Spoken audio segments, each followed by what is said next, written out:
हाय दोस्तों, नमस्कार। भर्ती 69,000 के संदर्भ में एक नई जानकारी के साथ पुनः आपका मित्र आपके सामने। दोस्तों, एक बड़ी खबर निकल के आ रही है मीडिया के माध्यम से। 27 मई से चुने हुए कैंडिडेट को लिस्ट ऑनलाइन जारी होगी।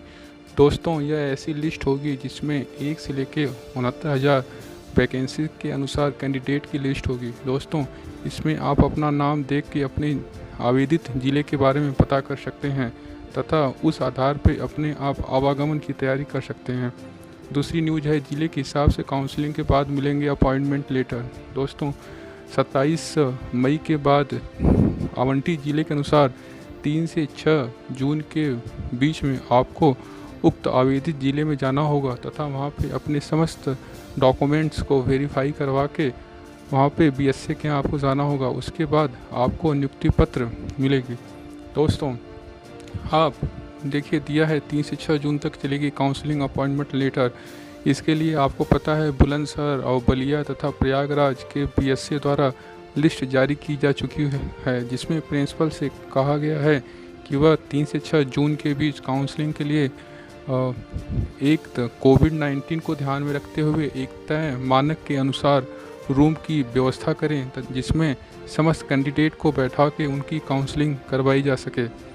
मित्रों, आप अपने डॉक्यूमेंट्स की तैयारी एकदम तैयार करके रखें। अपने बैंक ड्राफ्ट को भी अच्छी तरह से बनवा लें। जहाँ तक 100 रुपये की नोटरी की बात है, उसको भी आप तैयार करवा के रखवा लें। अगर मान लीजिए आपके पिताजी या किसी अन्य कैंडिडेट के नाम में कोई त्रुटि हो तो आप 10 रुपये का एक शपथ पत्र बनवा लें। देखिए मित्रों, अब आते हैं अगली खबर की ओर। कुल आवेदन अभी 2 बजने वाले हैं। अभी तक जो स्रोत पता चले हैं, अभी तक 8,000 और आवेदन हुए हैं। लगभग 1,40,000 आवेदन अब तक हो गए हैं। दोस्तों, अभी तक कुल आवेदन 1,40,000 के आसपास हो गए हैं। मित्रों, 1,38,000 जो कि 40,000 के आसपास होने वाले हैं। जहां तक बात किया जाए कि आज 26 मई है और आज इसकी लास्ट डेट है। दोस्तों, अगर बात ये किया जाए कि आज रात तक कितने फार्म पड़ेंगे, तो इसकी संभावना इस आधार पर बताई जा रही कि 1,40,000 से लेकर 1,42,000 तक फार्म पड़ सकते हैं।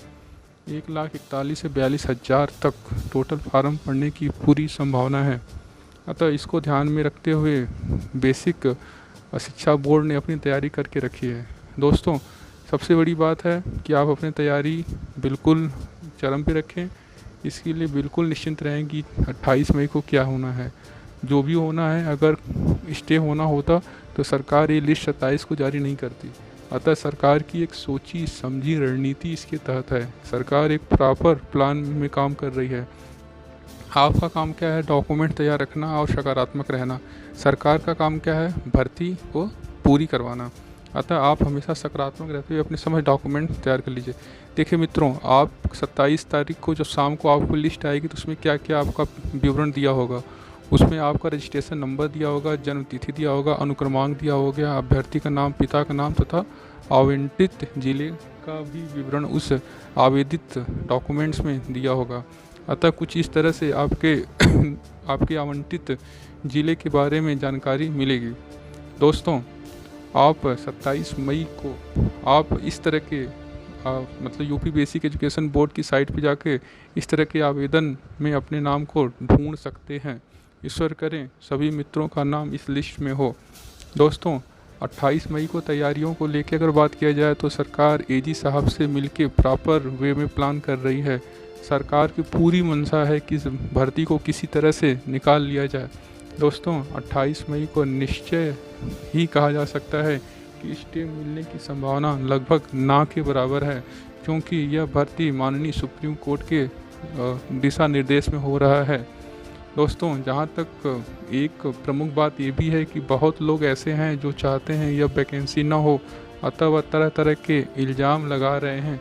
यद्यपि यह सही है कि भर्ती में कुछ घपला हुआ है, लेकिन भर्ती को जारी रखते हुए ऐसे चिन्हित व्यक्तियों पे एसटीएफ द्वारा कार्रवाई की जा सकती है, लेकिन उसके संदर्भ में भर्ती को किसी तरह से डिस्टर्ब करना किसी तरह से सही नहीं होगा।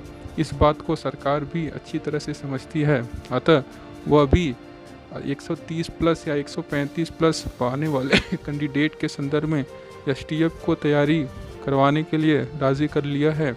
जहाँ तक सूचना मिली है इस पे भी काम होगा। अतः मित्रों, आप अपनी तैयारियां रखें। आप सभी को ढेर सारी शुभकामनाएं। ईश्वर करें आपका नाम उस लिस्ट में हो। थैंक यू मित्रों, थैंक यू।